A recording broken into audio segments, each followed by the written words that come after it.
Hello and welcome back to Pulsar Games. In today's video I've got a 2-in-1 deck profile for you.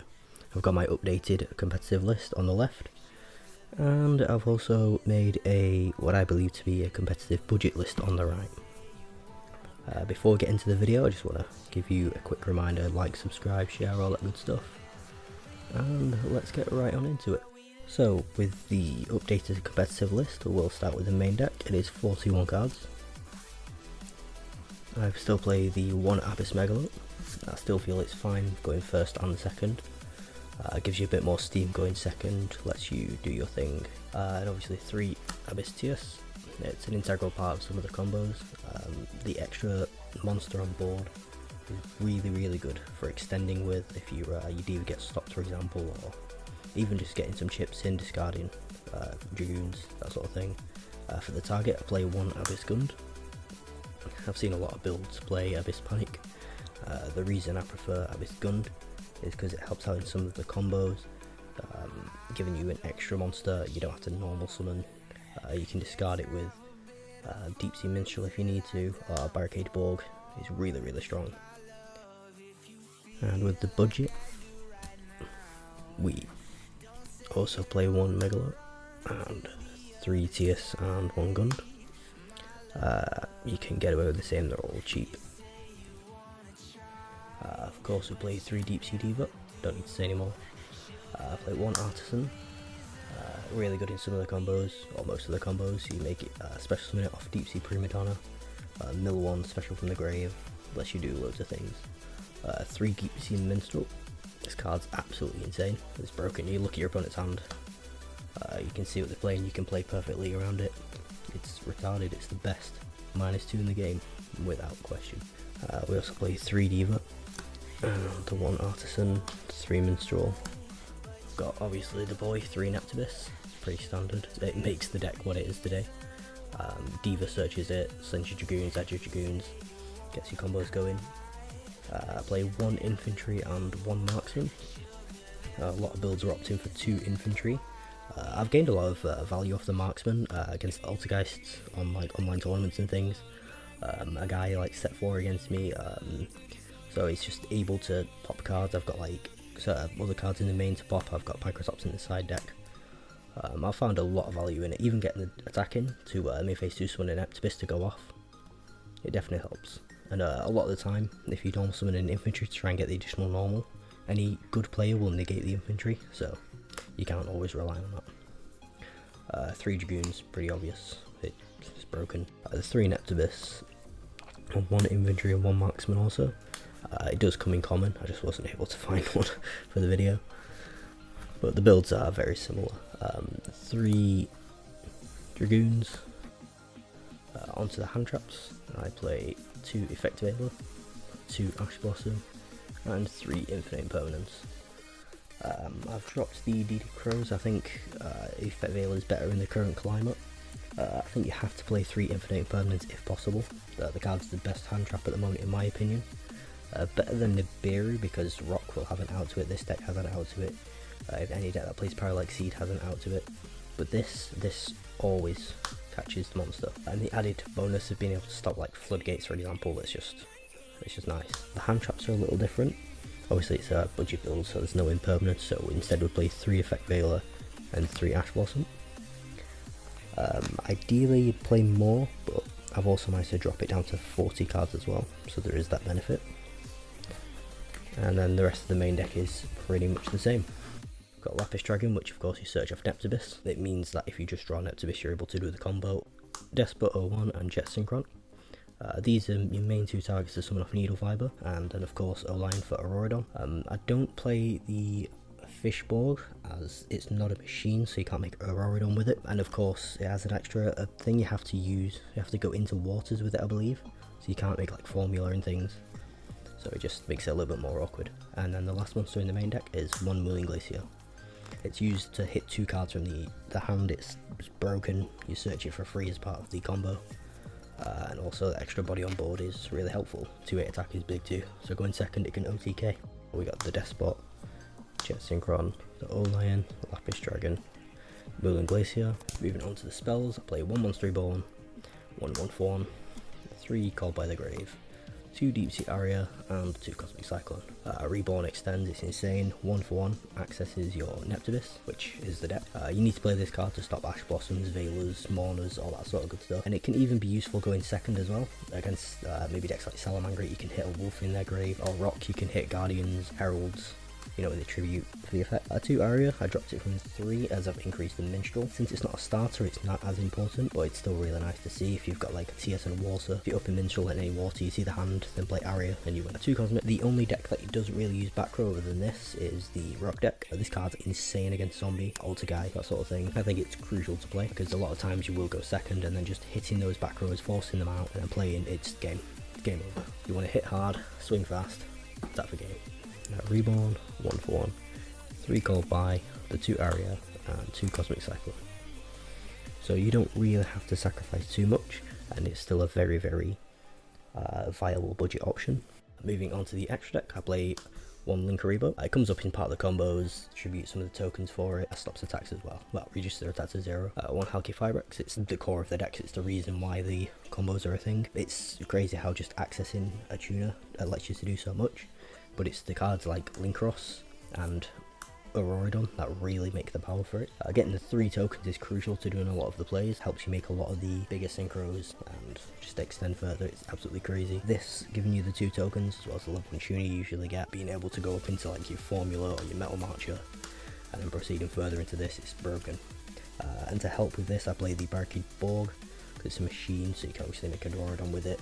Discards Gund, and very, very occasionally you can use it to add stuff back. I play Axel Synchron. It means that I can access both Despot and Jet Synchron in one combo, and it allows for some crazy shenanigans. I played Prima Donna, which again is the reason why this deck can extend so much further than some of the other builds you might have seen, because they're going to get the card back off Minstrel at the end of the turn anyway.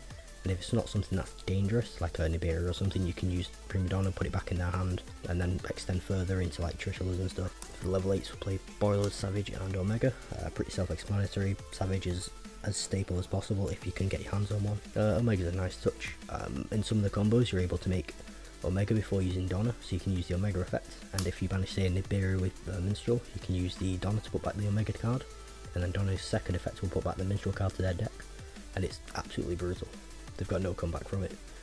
Level 9s, I've got Trish and a Crocodile Dragon, so I'm not playing Vermilion Dragon Mech, Rose Maiden and a Coral Dragon. They're okay, but they only have 1 play to go into Calamities, and that's it, and it really limits you what you're able to do.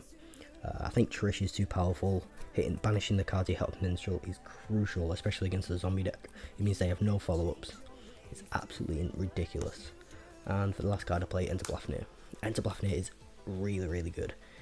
A lot of the times it helps you hit the 5th card in the hand, and so it's an exceed. Obviously you can do it again next turn, so you can hit set cards on field, banish cards from their grave, even banish their top deck. It's really, really good. I will be putting the prices at the end of the video on the screen, just to give a rough idea of how much each build costs. The extra deck is also very, very similar. We only have to sacrifice 1 card in the Savage Dragon, but that's due to get a reprint in the Megatins in a month or 2, so that's all good. So again, Linkuriboh, Halki Firex, Linkross, Auroradon, Barricade Borg, Formula Synchron, Metal Marcher. We replaced the Boral Savage with Herald. I think this is going to achieve the same thing. In a lot of scenarios you can summon a level 8 Synchron, a level 4, so you can replace the Savage with Omega, which isn't too bad, and you can also make Herald and Calamities a lot of the time. We play Axel, the Prima Donna, the Crocodile Dragon, Trish, Enter Blafnir, and Calamities. So again, it's very, very similar. The only real outliers are these 3 cards. Unfortunately, they only have 1 print, and they are vital to the deck, but you can find these 2 for fairly cheap, so it's not too much of an issue. The only one that's an outlier is Halki Firex, but I think it's worthwhile to spend the extra, as this is a vital component to the deck. It's not like in Perma, you can just sort of replace it with a Veiler. So yeah, it's definitely worth getting the Halki Firex if you get 1 expensive card. Play 1 Pancratops. It's very good going second against almost every deck. Against the Rock deck going second, you drop a Pancratops, you can attack over Herald, or you can, if they've made Appaloosa on like 3 or something, you can attack over that. and then you can just pop stuff. Really good. It's just extremely flexible, does what you need it to do every time. I also play 3 Nibiru. Going second against the rock deck is obviously a little bit of a problem. They're not always able to access the Guardian before they have to force out the plays, so it's really strong against that. Against Mirror Match, if you're able to stop the Dragoons in the grave with like an Ash Blossom or something, it's really hard for them to get Minstrels. Against like Salamangreat, it's okay. Even against Zombie Synchro, it can be really good as well. If they don't open too strong on the Elslick side, they're forced to go through the Needle Fire play and rely on it, and if it doesn't follow through as hard as they was hoped, it can really shut them down. I'll play 3 Lightning Storm because, yeah, back row decks is shit. We don't like back row decks. Fuck Altergeist, fuck Guru, fuck all that shit. Even against Zombie, it's okay. You can just like blow out all the traps in one go. People aside Floodgates against you, like summon limits and that sort of thing. This card's just insane. If you're able to get your hands on them, I say play it if you can. It's insane. 3 Dark Ruler no more. Against the rock deck in particular, this card is crucial. So they put all their eggs into one basket. Very similar to this deck, however, they set up a board of like Appaloosa, Boral Sword, IP, Herald, you know, all those negates. And if you have this card, you just make their entire board useless. Like, they actually side cards like Exchange to deal with this card, because this card is just stupid. I play 1 Mind Control as well. Helps break boards, gets you going. If you're able to summon a Tierce and take control of a tuner, for example, it's just insane. Some decks like Sky Striker are becoming a bit more popular again, so we've got Anti-Spell Fragrance and Imperial Order. It's just a nice going first tool. If your combo gets stopped, you're able to make sure you don't lose your field, slow them down as well, and then because you're going to hit hard next turn, you should be fine. And then the last card is Reboot. It's really good against the zombie deck. It's really good against Altergeist, Guru. It's just too strong. With 3 Fakers in the meta now, it's just, you always want to have the access to this card. You're going to negate the traps and then you're going to OTK. Simple as that. So that is the competitive version of the list, the updated one. I hope you enjoyed it.